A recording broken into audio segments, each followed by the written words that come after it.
نحمده ونستعينه ونستغفره ونعوذ بالله من شرور أنفسنا ومن سيئات أعمالنا من يهدي الله فلا مضل له ومن يضلل فلا هادي له وأشهد أن لا إله إلا الله وحده لا شريك له وأشهد أن محمدا عبده ورسوله يا أيها الذين آمنوا اتقوا الله حق تقاته ولا تموتن إلا وأنتم مسلمون يا أيها الناس اتقوا ربكم الذي خلقكم من نفس واحدة وخلق منها زوجها وبث منهما رجالا كثيرا ونساء واتقوا الله الذي تساءلون به والأرحام إن الله كان عليكم رقيبا يا أيها الذين آمنوا اتقوا الله وقولوا قولا سديدا يصلح لكم أعمالكم ويغفر لكم ذنوبكم ومن يطع الله ورسوله فقد فاز فوزا عظيما أما بعد فإن أصدق الحديث كتاب الله وأحسن الهدي هدي محمد صلى الله عليه وسلم وشر الأمور محدثاتها وكل محدثة بدعة وكل بدعة ضلالة وكل ضلالة في النار وقد قال الله تبارك وتعالى في القرآن المجيد والفرقان الحميد أعوذ بالله السميع العليم من الشيطان الرجيم بسم الله الرحمن الرحيم ومن يتخذ الشيطان وليا من دون الله فقد خسر خسرانا مبينا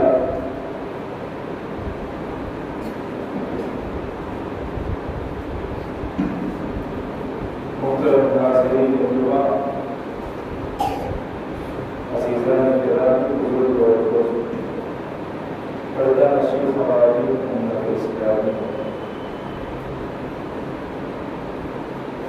تمام قسم کی حمد و ثنا کبریائی و بڑائی اس اللہ رب العالمین خالق کائنات مالک ارض و سماء و مدبر انس و جان کے لیے لائق و زیبا ہے جو بلا شرکت غیر اس دنیا کی فرمائی کر رہا ہے جس نے ہم لوگوں کو اس دار فانی میں پیدا فرمایا اور ہم پر یہ احسان عظیم کیا امت محمدیہ میں بنا کر پیدا فرمایا اور اپنی عبادت و بندگی کا شرف ہمیں بخشا اور ہماری ہدایت و رہنمائی کے لیے قرآن جیسی مقدس کتاب نازل فرمائی پیش پارا درود و سلام اللہ رب العزت کی تمام برگزیدہ انبیاء و رسول کے اوپر خصوصیت کے ساتھ جناب محمد رسول اللہ صلی اللہ علیہ وسلم پر جو ہمارے لیے رشد و ہدایت بنا کر بھیجے گئے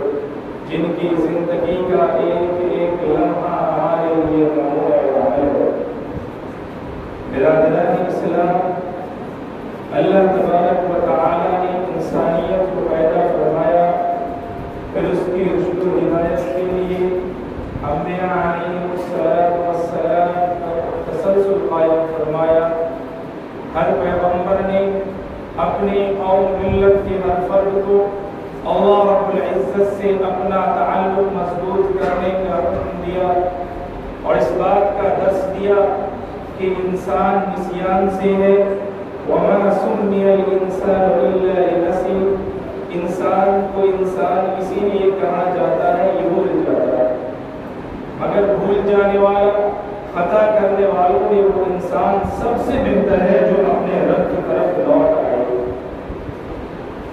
یہی بات اللہ کے نبی جناب محمد رسول اللہ صلی اللہ علیہ وسلم نے امت کو سمجھائی کہ کسی سے اگر دانستہ طور پر یا نادانستہ طور پر کوئی غلطی ہو جائے، کوئی کوتاہی ہو جائے، کوئی گمراہی کی طرف وہ چلا جائے، کوئی گناہ ہو جائے، تو اسے اللہ رب العزت کی رحمت سے مایوس ہونے کی ضرورت نہیں، بلکہ اسے اللہ رب العزت کی رحمت پر یقین رکھنا چاہیے کہ وہ توبہ کرے، اللہ تبارک و تعالی دوبارہ سے اس پر اپنی رحمتوں اور برکتوں اور عنایتوں کا نزول فرمائے گے۔ اور آپ صلی اللہ علیہ وسلم نے فرمایا کل بنی آدم خطاء وخیر الخطائین التوابون، ابن آدم کا ہر فرد خطا کار ہو سکتا ہے، گنہگار ہو سکتا ہے، مگر بھول جانے والا، خطا کرنے والوں میں وہ انسان سب سے بہتر ہے جو اپنے رب کی طرف پلٹ آئے، جو اپنے رب کی طرف لوٹ آئے۔ قرآن مجید نے انسان کو وہ راز بھی بتلائے ہیں جس کے نتیجے میں انسان غلطی اور کوتاہی کا مرتکب ہوتا ہے۔ یہ ایک حقیقت ہے کہ انسان کو اگر یہ معلوم ہو جائے کہ فلاں شخص اس کا دشمن ہے تو انسان اس سے بچنے کی کوشش بھی کرتا ہے اور اس کے خلاف تدبیریں بھی کرتا ہے۔ قرآن مجید نے بھی 4 ایسے انسانی دشمن بیان کیے ہیں جس کے وسوسوں میں آ کر، جس کے تخیلات میں پرواز کرتے ہوئے انسان گنہگار بن جاتا ہے۔ وہ 4 دشمن کون کون سے ہیں؟ قرآن کریم نے تفصیل سے ذکر فرمایا ہے۔ سب سے پہلا دشمن جس کے تعلق سے قرآن کریم میں اللہ رب العزت ارشاد فرماتے ہیں ان الشیطان لکم عدو فاتخذوه عدوا انما يدعو حزبه ليكونوا من اصحاب السعیر، کہ مسلمانوں شیطان تمہارا دشمن ہے، فاتخذوه عدوا، لہذا اسے اپنا دشمن ہی سمجھو، اسے دوست سمجھنے کی غلطی کبھی مت کرنا، کیونکہ جس نے بھی شیطان کو اپنا دوست بنایا اس کا جہنم میں گرنا ہے، اس کا جہنم میں گرنا طے۔ شیطان کبھی کسی کا دوست ہو ہی نہیں سکتا ہے۔ اللہ رب العزت دوسری جگہ ارشاد فرماتا ہے وَمَن يَتَّخِذِ الشَّيْطَانَ وَلِيًّا مِن دُونِ اللَّهِ، جس نے شیطان کو اللہ کے علاوہ اپنا دوست بنا لیا فَقَدْ خَسِرَ خُسْرَانًا مُبِينًا، اس نے کھلا گھاٹے کا سودا کیا اور وہ بہت بڑی گمراہی اور کھلے گھاٹے میں چلا گیا۔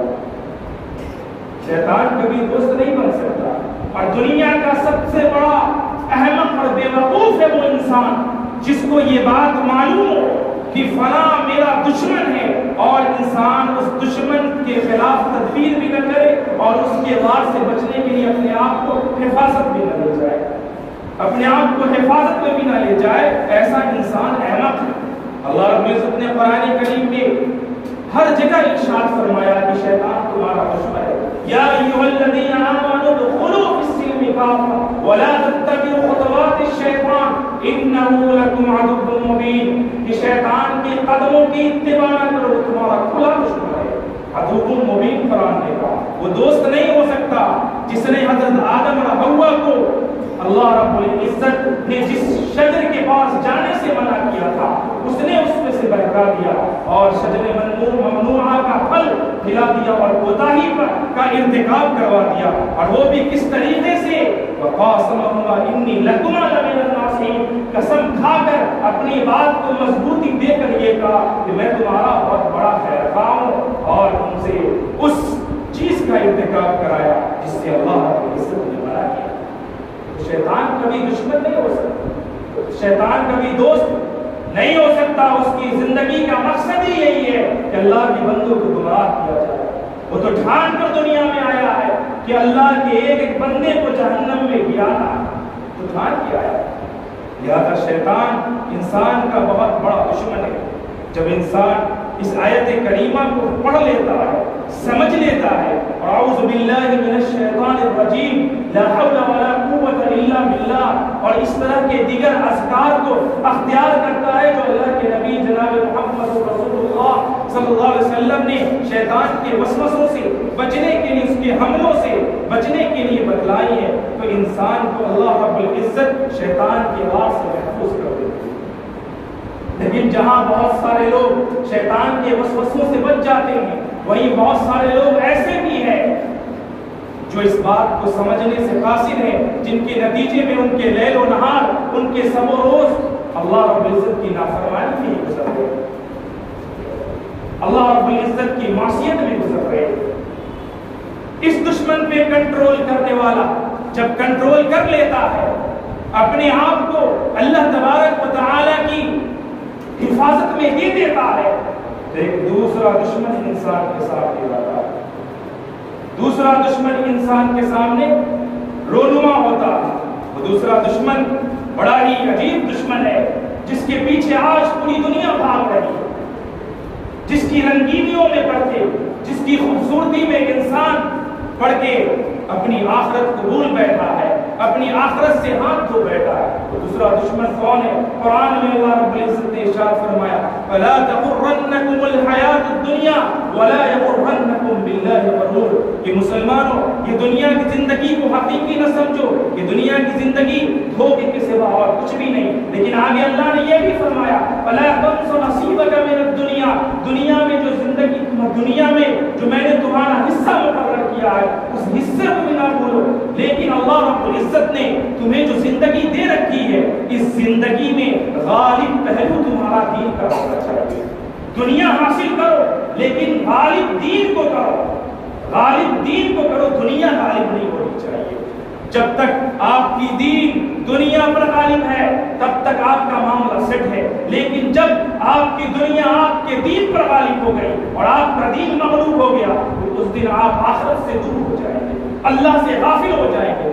آج پوری انسانیت اگر آپ دوڑائیں نظر پوری دنیا پر، پوری دنیا کے لوگ آج دنیا کی طرف بھاگ رہے ہیں اور آخرت سے بالکل دور ہے، آخرت کی کوئی فکر نہیں، آخرت کے بارے میں کچھ سوچ بھی نہیں رہے ہیں۔ دنیا کی چکا چوند میں، دنیا کی رنگینیوں میں جو دیکھنے میں بڑا خوبصورت لگ رہا ہے صرف ایک دھوکہ ہے، دھوکے کے علاوہ اور کچھ بھی نہیں۔ انما الحیات الدنیا لعب ولہو وزینۃ وتفاخر بینکم وتکاثر فی الاموال والاولاد۔ اللہ رب العزت نے کہا یہ دنیا کی زندگی جو تم دیکھ رہے ہو لہو لعب ہے، اس کے سوا اور کچھ بھی نہیں، اور اس کے سوا اور کچھ بھی نہیں ہے، اور یہ تمہارا آپس میں اپنے مال پر، اولاد پر فخر اور مباحات کا ذریعہ، فخر جتانا ہے، یہی دنیا ہے، اس کے علاوہ اور کچھ بھی نہیں، یہ دھوکہ کے سوا اور کچھ بھی نہیں۔ یہاں کی ایک چیز ختم ہو جائے گا، انسان پھر بھی دنیا کے پیچھے بھاگا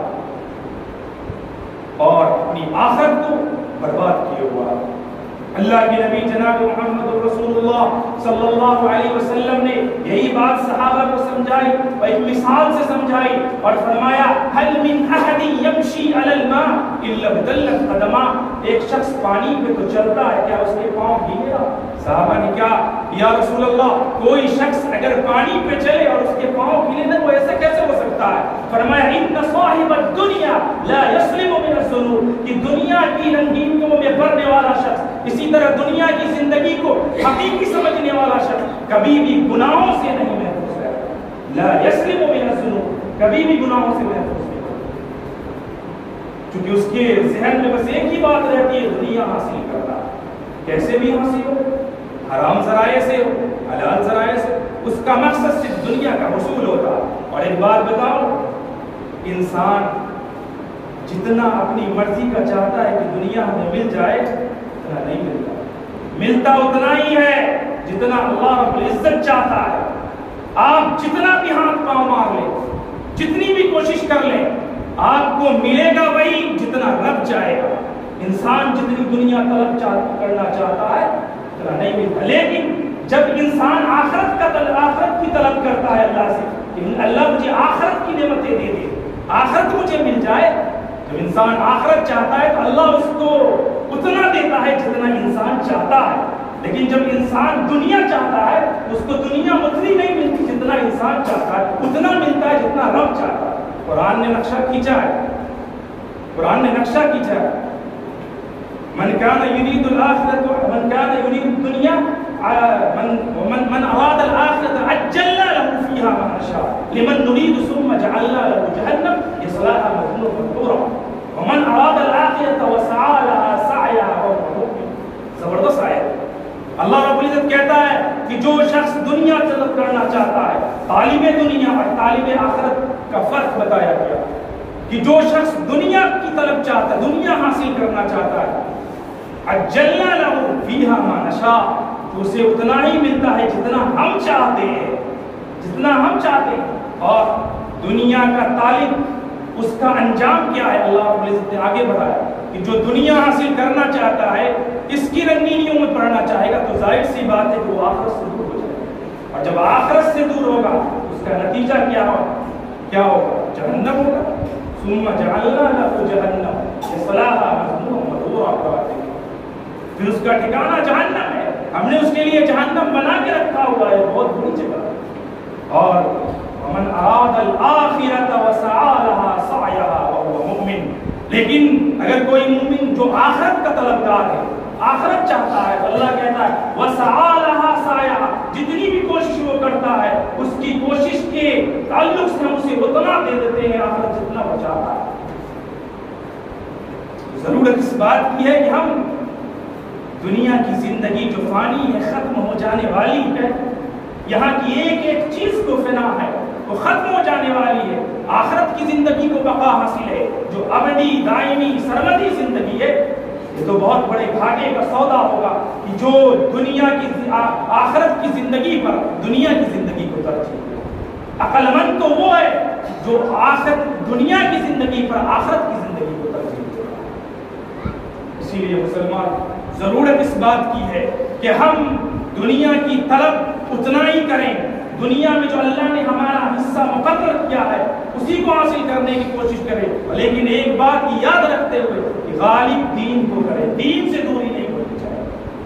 دین سے انسان دور ہوا معاملہ، آج پوری دنیا پہ نظر دوڑائیے، انسان تین چیزوں کے پیچھے بھاگ رہا ہے، تین چیزوں کے پیچھے بھاگ رہا ہے، بیوٹی کے پیچھے بھاگ رہا ہے، خوبصورتی کے پیچھے، کوالٹی کے پیچھے بھاگ رہا ہے، گن کے پیچھے بھاگ رہا ہے، تیسری چیز ہے ریالٹی، واستوکتا جس کو بولتے ہیں ہندی میں۔ ان تینوں چیزوں کے پیچھے انسان بھاگ رہا ہے۔ زیادہ تر لوگ بیوٹی اور کوالٹی کے پیچھے ہیں، ریالٹی کو بہت کم دیکھ رہا ہے۔ اب آپ دیکھیے، بیوٹی ضروری ہے لیکن یہ ٹیمپریری ہے، ختم ہو جانے والی چیز ہے، ختم ہو جائے گی۔ آپ بوڑھے ہوئے، آپ کی خوبصورتی گئی، تھوڑا سا اگر چہرے پہ کچھ ہوگی آپ کا خوبصورتی ختم۔ کوالٹی ضروری ہے لیکن وہ بھی دیر پا نہیں، وہ بھی ختم ہو جانے والی چیز ہے۔ آپ بوڑھے ہو گئے، کمزور ہو گئے، دماغ ذرا سا کھسکا، آپ کی ختم ہو گئی۔ لیکن ریالٹی ایسی چیز ہے جو کبھی ختم نہیں ہوتی ہے، اور دنیا کی ریالٹی یہ ہے کہ یہ ختم ہو جانے والی، اور آخرت کی ریالٹی یہ ہے کہ آخرت کبھی ختم نہیں ہوتی۔ لہذا آج انسان کو دیکھیے، آخرت کو بھول بیٹھا، جو ختم ہو جانے والی ہے، جو نہیں ختم ہونے والی ہے، جو ختم ہو جانے والی چیز ہے اس کے پیچھے بھاگ رہا ہے، بہت تیزی کے ساتھ بھاگ رہا ہے۔ پوری دنیا لگی ہوئی ہے دنیا کے پیچھے، سارا انسان، اور آخرت کو بھول بیٹھا ہے۔ تو وہ چیز جو حقیقی چیز ہے، جو ابدی اور سرمدی زندگی ہے، اس کے بارے میں سوچنے کی ضرورت ہے۔ یہ دوسرا دشمن انسان کا، یہ دنیا کی رنگینی، اس کے چکر میں انسان پڑ کے اپنی آخرت کو برباد کیے بیٹھا ہے۔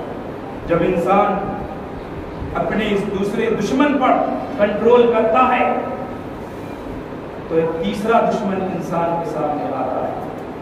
تیسرا دشمن جس سے پالا پڑتا ہے انسان، وہ انسان کے خود اپنے اندر ہی ہے، اور انسان اس کو اپنا دشمن سمجھتا ہی نہیں، اور اس کے بہکاوے میں آ کر طرح طرح کے گناہوں میں ملوث ہوتا ہے۔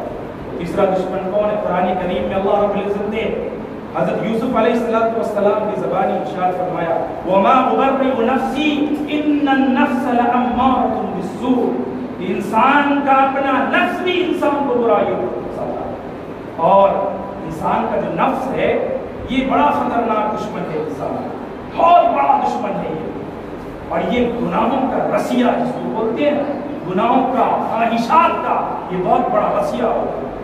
اس کی خواہشات ختم نہیں ہوتی، ختم نہیں ہوتی، ایک خواہش پوری نہیں ہوئی کہ دوسری کی طلب، دوسری پوری نہیں ہوئی کہ تیسری کی طلب، تیسری پوری نہیں ہوئی کہ چوتھی کی طلب، یہ ختم ہوتی ہی نہیں۔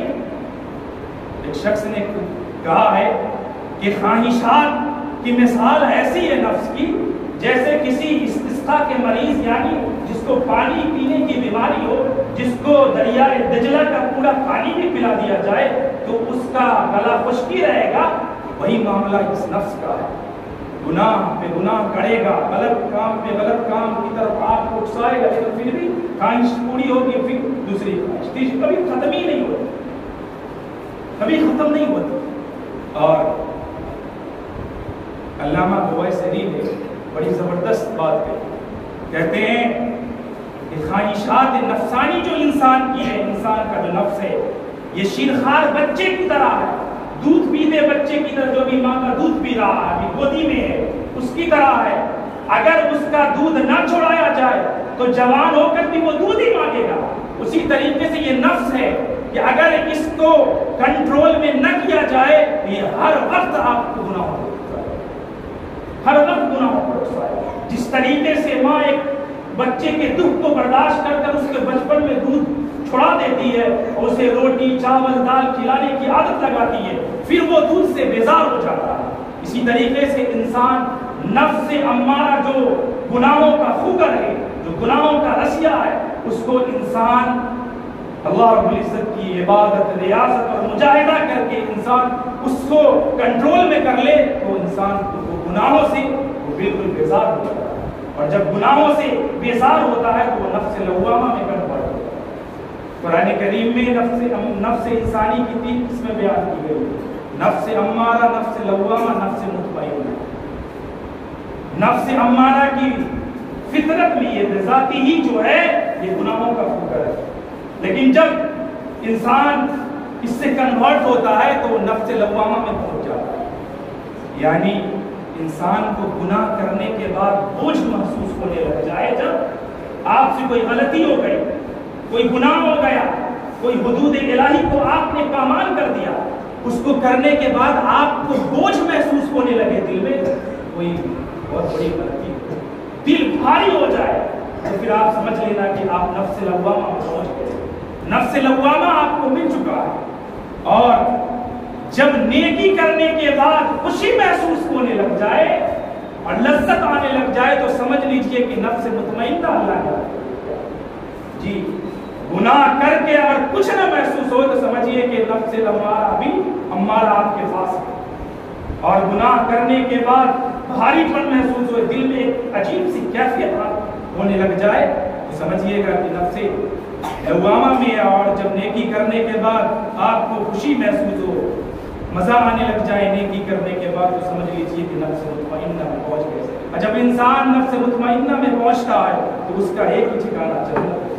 اللہ رب العزت جب وہ مرے گا، فرشتے آئیں گے لینے، کہیں گے ارجعی الی ربک راضیۃ مرضیہ، یہ راضی اور مرضی نفس ہے، یہ چل اے نفس مطمئنہ، یا ایتھا النفس المطمئنہ ارجعی الی ربک راضیۃ مرضیہ، تو بھی راضی، تیرا رب بھی تجھ سے راضی، فادخلی فی عبادی، داخل ہو جا میرے نیک بندوں کی فہرست میں، وادخلی جنتی، اور میری جنت میں داخل ہو جا۔ اور ایک بات بتاتا ہوں، گناہ اور نیکی میں ذرا سا فرق ہے۔ گناہ جو ہے وہ کرنے سے پہلے مزہ آتا ہے، اور نیکی جو ہے کرنے کے بعد مزہ آتا ہے۔ گناہ کی جو لذت ہے اور گناہ کا جو مزہ ہے وہ عارضی ہے، تھوڑی دیر کے لیے، اس کے بعد ختم۔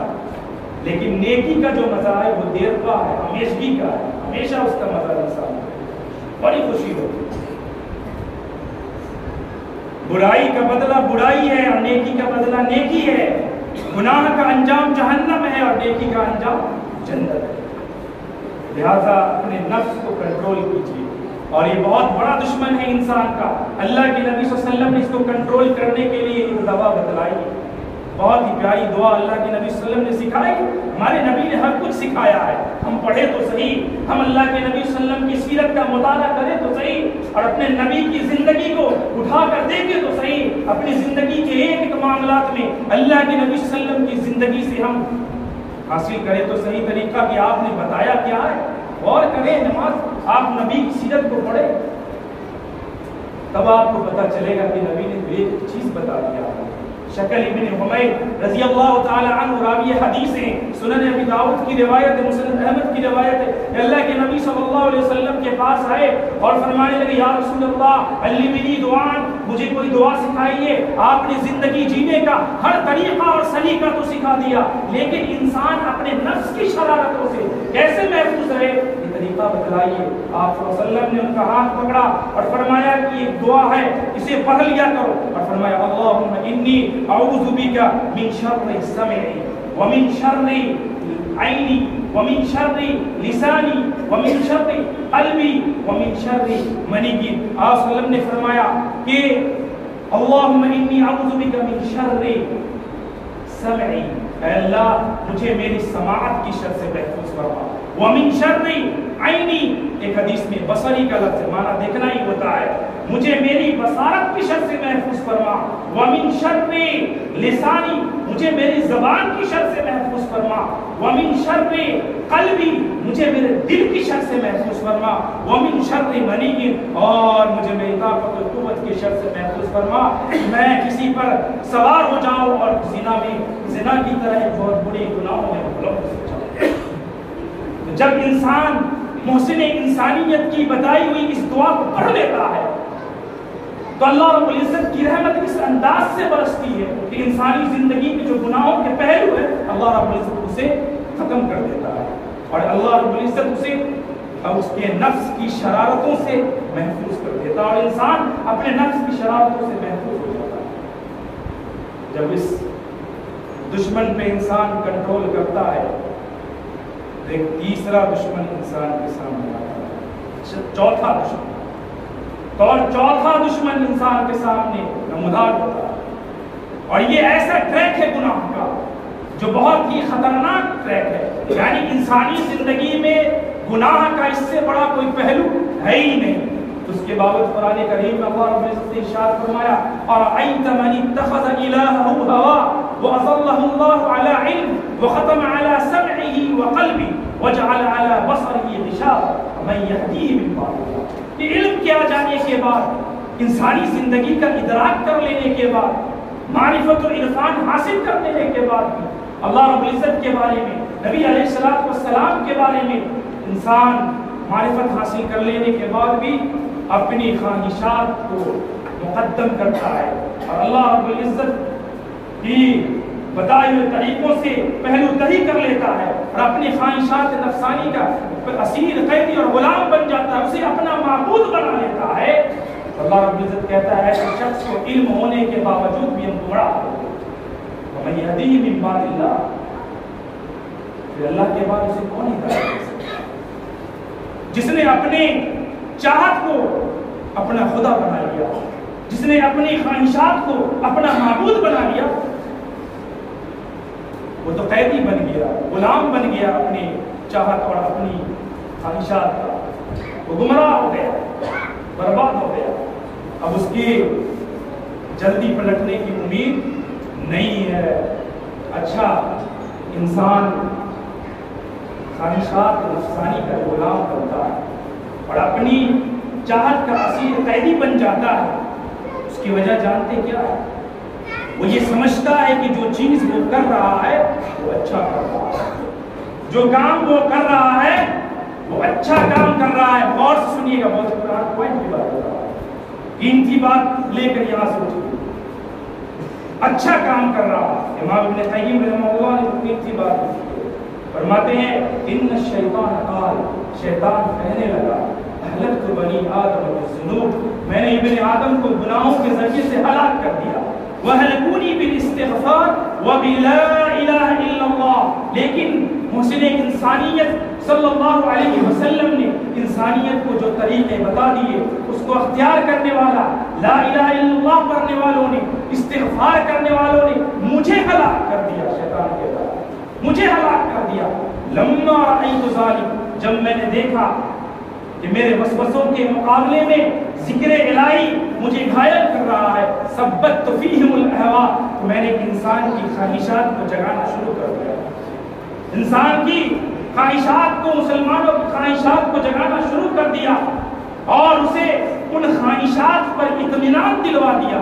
مسلمانوں کی اس خواہشات پر اطمینان کا فائدہ یہ ہوا فَإِنَّهُمْ يُذْنِبُونَ وَلَا يَسْتَغْفِرُونَ. لوگ گناہ تو کرتے ہیں لیکن گناہوں سے توبہ نہیں کرتے. لوگ گناہ تو کرتے ہیں لیکن گناہوں سے توبہ نہیں کرتے، استغفار نہیں کرتے. وجہ کیا ہے؟ سبب کیا ہے؟ فرمایا فَإِنَّهُمْ يُحْسِنُونَ صُنْعًا.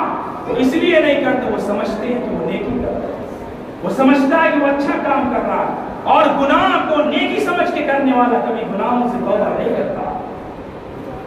کبھی گناہ کو اچھا کام سمجھ کے کرنے والا کبھی اس سے توبہ نہیں کرے گا، اس کی طرف اس کو نہیں چھوڑے گا۔ جی اب یہاں سے میں اپنا تھوڑا ٹریک بدل دیتا ہوں۔ اسی لیے شرک کرنے والا کبھی شرک سے جلدی توبہ نہیں کرتا ہے، بدعت کرنے والا کبھی بدعت سے جلدی توبہ نہیں کرتا ہے۔ کیوں نہیں کرتا ہے؟ شب برات کے حلوے بنا کے کھانے والا نہیں تو چھوڑتا ہے اس کو، کوئی مر جائے تو قرآن خوانی کی مجلس لگانے والا اس بدعت کو نہیں چھوڑتا ہے۔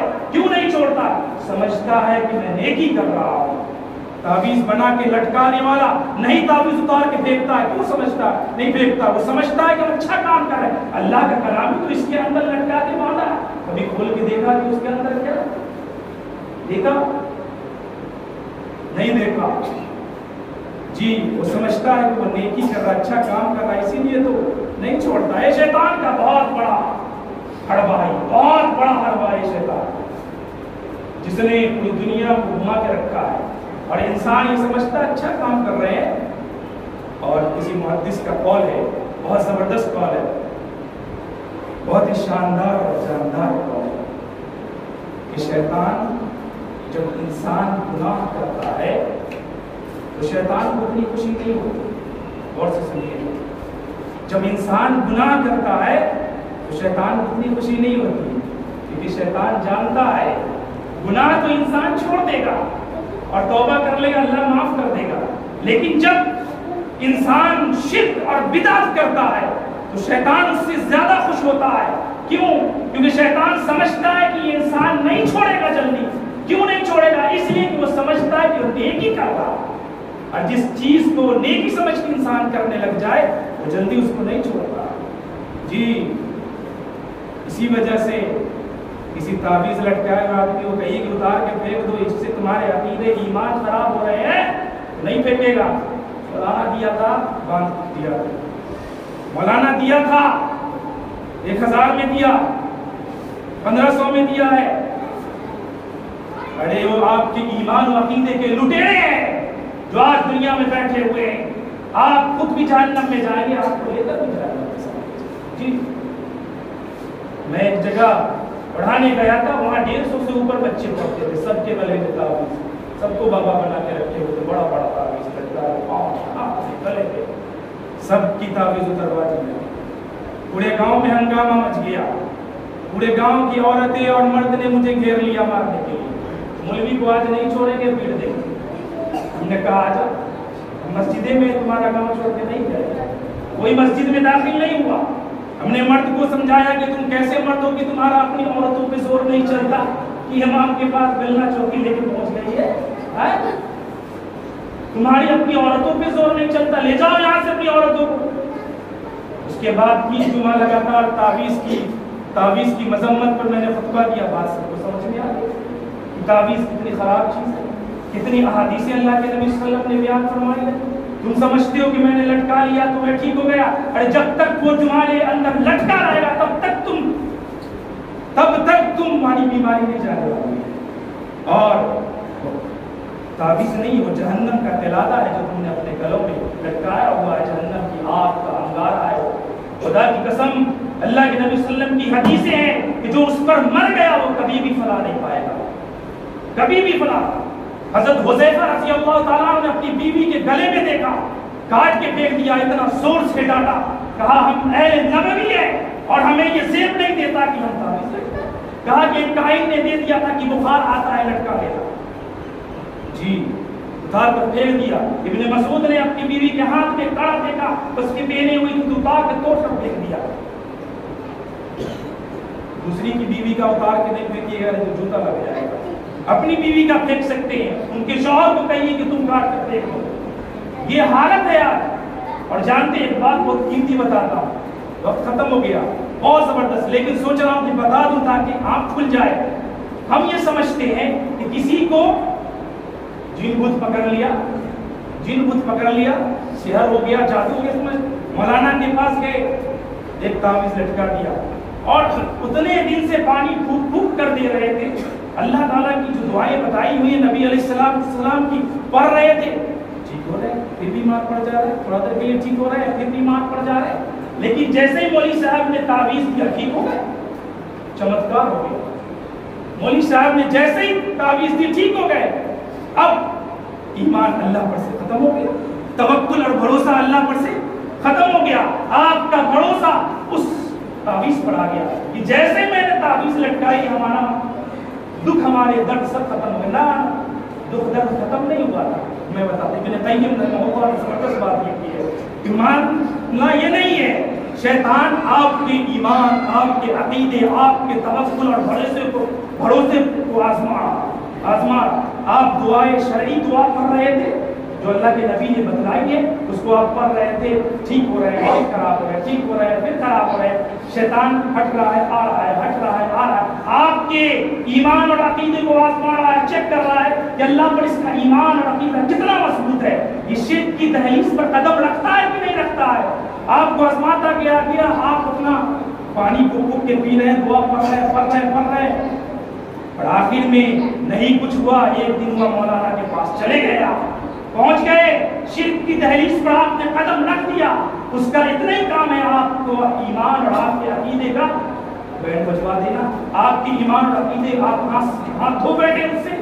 جیسے ہی پہنچے آپ کو تعویذ دے دیا, وہ ہٹ کے چلا گیا. آپ شرک میں ملوث, آپ ٹھیک ہو گئے, آپ کا ایمان چلا آیا اس تعویذ. اور جب آپ لڑتے رہے, پڑھتے رہے, ٹھیک ہوتے رہے, پھر بیمار پڑھتے رہے, تو عرصہ گزر گیا. شیطان دیکھا کہ اس کا ایمان عقیدہ نہیں ڈول رہا, پکا موحد نہیں ہے, یہ شرک کی دہلیز پر قدم نہیں رکھے گا, لہٰذا یہ چھوڑ کے وہ چلا جاتا ہے. چلو اس پڑھ دے, اب دوسرے پڑھ دے. آپ جی آج دنیا میں دکان کھول کے بیٹھے ہوئے لوگ آپ کے ایمان اور عقیدے کی تباہی کے لیے کھڑے ہوئے ہیں. یہ لٹیرے ہیں, اس سے بچ کے رہیے. اللہ رب العزت پر بھروسہ رکھیے, ایمان رکھیے, توکل رکھیے کہ اللہ رب العزت نے اگر زندگی میں پریشانی دی ہے, تکلیفیں دی ہیں, تو اللہ ہی رب العزت ہے جو اس کو دور کرنے والا ہے. دنیا کی کوئی طاقت نفع اور نقصان کی مالک نہیں ہے, صرف اللہ رب العزت ہے جو نفع اور نقصان کا مالک ہے. اس کے علاوہ دنیا کی کوئی طاقت آپ کو اگر اتنی سا بھی نقصان پہنچانا چاہے نہیں پہنچا سکتی ہے, مگر اتنا جو اللہ رب العزت چاہے گا تبھی ہوگا, جو اللہ نے آپ کے مقدر میں لکھا ہوگا. اور پوری دنیا مل کر آپ کو اگر فائدہ پہنچانا چاہے تو اتنی سا بھی فائدہ نہیں پہنچا سکتی ہے, مگر وہی جو اللہ رب العزت چاہے گا اور جس نے آپ نے مقدر میں اس نے لکھ دیا ہوگا. بیٹا نہیں ہو رہا تھا, فلاں بابا کے پاس چلے گئے, بیٹا ہو گیا. خدا کی قسم, ایسے شرک میں اور ایسی خرافات اور بدعات میں آج انسان ملوث ہے. توحید کا جنازہ نکال کے رکھ دیا. خدا کی قسم, کتنے کلمے پڑھ لو, کتنی نمازیں پڑھ لو, ہڈی آ جائے یہاں پر داغیں ہو جائیں گی, پھر بھی خدا کی قسم نئی نجات ملنے والی. اگر توحید میں ذرہ برابر بھی کمی ہو, توحید میں آپ کے ذرہ برابر بھی اگر نقص ہے تو نہیں آپ بچ سکتے, نہیں بچ سکتے. شرک کی ملاوٹ اگر آپ کے عمل میں اتنی سی بھی ہے نہیں بچے گی. یاد رکھیے, اگر پوری زندگی آپ نیک عمل کرتے رہے اور ساتھ میں شرک بھی رہا, کل قیامت کے دن آپ کا جہنم میں جانا طے ہے. مخلد فی النار ہے ایسا شخص, ہمیشہ کا جہنمی ہے. اللہ نے جنت حرام کر دی ہے ایسے لوگوں پر جو شرک کرتے ہیں. قد حرم اللہ علیہ الجنہ, قرآن نے کہا من یشرک باللہ فقد حرم اللہ علیہ الجنہ, اللہ نے اس پر جنت حرام کی. اور اگر توحید پرست ہیں آپ, توحید سے سمجھوتا نہیں کرتے تو پھر ایک بات یاد رکھیے, چاہے جتنے بھی گناہ ہوں گے شرک کے علاوہ جتنے بھی گناہ ہوں گے, اگر بغیر توبہ کے بھی اگر انسان مر گیا لیکن توحید پرست تھا, شرک نہیں اس کے عمل میں ہے, توحید کی برکت سے یہ امید ہے کہ وہ جنت میں جائے گا. امید نہیں بلکہ یقین ہے. اللہ رب العزت نے وعدہ کیا ہے اس کے جنت میں توحید کی برکت سے داخل کرے گا. اگر چاہے گا تو اس کے عمل کے مطابق اس کو سزا دے گا جو گناہ ہوں گے, اور اس کو جنت میں نکال کے جنت میں داخل کرے گا, یا توحید کی برکت سے بغیر سزا دیے جنت میں داخل کر دے گا, لیکن جنت میں جائے گا. لیکن اگر شرک پایا گیا اتنی سا بھی عمل میں کل قیامت کے دن, تو یاد رکھیے گناہ نیکیوں کا انبار بھی ہوگا, وہ زیرو ہو جائے گا. بات بننے ہی والی ہے. قرآن میں حدیث میں آپ پڑھیے, لا یشرک بہ شیئا, اللہ نے کہا لا یشرک بہ شیئا. کبھی جملے کو سمجھایا آپ نے؟ لا یشرک بہ شیئا کا مطلب کیا ہوگا, کبھی سمجھا؟ ایک تو شرک نہیں کرنا، شیئن کچھ بھی شرک نہیں کرنا. جی عربی پڑھنے والے طلبہ سمجھیں گے کہ شیئن نکرہ، اور جب نکرہ تحت نفی ہوتا ہے عموم کا فائدہ دیتا ہے. شرک کی کوئی قسم بھی لے کر نہیں پڑھا، چاہے وہ صغائر ہو یا کبائر ہو، کوئی بھی نہ، اتنی سا بھی شرک لے کے نہیں پڑھا. جی شیئن والے شرک میں تو آج ہم لوگ ڈوبے ہوئے، شیئن والے شرک میں تو آج انسان ڈوبا ہوا. بات نکل رہی تو ایک بات اور بتا دیتا ہوں. لفظ اتفاق لوگ بولتے ہیں، بار بار بولتے ہیں اتفاق سے یہ ہو گیا، اتفاق سے وہ ہو گیا، اتفاق سے ایکسیڈنٹ ہو گیا، میں جا رہا تھا اتفاق سے آپ سے ملاقات ہوئی. ہر جملے میں آدمی یہ لفظ بولتا ہے. یاد رکھیے یہ لفظ شرک کی سرحد میں داخل ہے. دنیا میں کوئی چیز اتفاق نہیں ہے، کوئی چیز اتفاق نہیں ہے. Everything is planned by Allah. ہر چیز اللہ نے پلان کر رکھا ہے، تدبیر کر رکھی ہے اللہ نے. کوئی چیز اتفاق نہیں ہے. یہ تو دہریہ کا عقیدہ اتفاق سے دنیا آ گئی پھر ختم ہو جائے گا. یہ توحید اہل توحید کا عقیدہ نہیں. لہٰذا یہ جملہ کبھی بھی استعمال مت کیجیے گا، یہ شرک کی سرحد میں داخل ہے. مسلمان کہہ یہ رہا تھا کہ انسان گناہ کو اور بدعات اور خرافات اور شرک کو اس لیے نہیں چھوڑتا ہے کیونکہ وہ سمجھتا ہے کہ وہ نیکی کر رہا ہے. جب یہ خیال دل میں پیدا ہو جائے، اللہ رب العزت قرآن میں کہتا افمن زین له سوء عمله فرآه حسنا، کہ جب کسی کے گناہ اس کے لیے مزین کر دی جائے اور وہ اسے نیکی سمجھنے لگ جائے، اس کے جلدی پلٹنے کی امید نہیں ہوتی ہے. لہذا یہ شیطان کا بہت بڑا حربہ ہے کہ انسان کو اس طریقے سے پھنسا کے رکھا ہے. بات بہت ہو سکتی ہے لیکن جمعہ کا خطبہ مختصر ہونا چاہیے، لمبی بات ہو گئی. ضرورت اس بات کی ہے کہ ہم اللہ رب العزت سے دعا کریں کہ اللہ رب العزت ہم سب کو ان چاروں دشمنوں سے بچا کر رکھے. شیطان ہے، دنیا کی رنگینی کو حقیقی سمجھنا ہے. تیسرا یہ کہ انسان کا اپنا نفس ہے.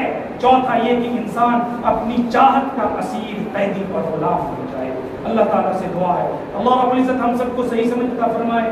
آمین. وآخر دعوانا الحمدللہ رب العالمین. السلام علیکم.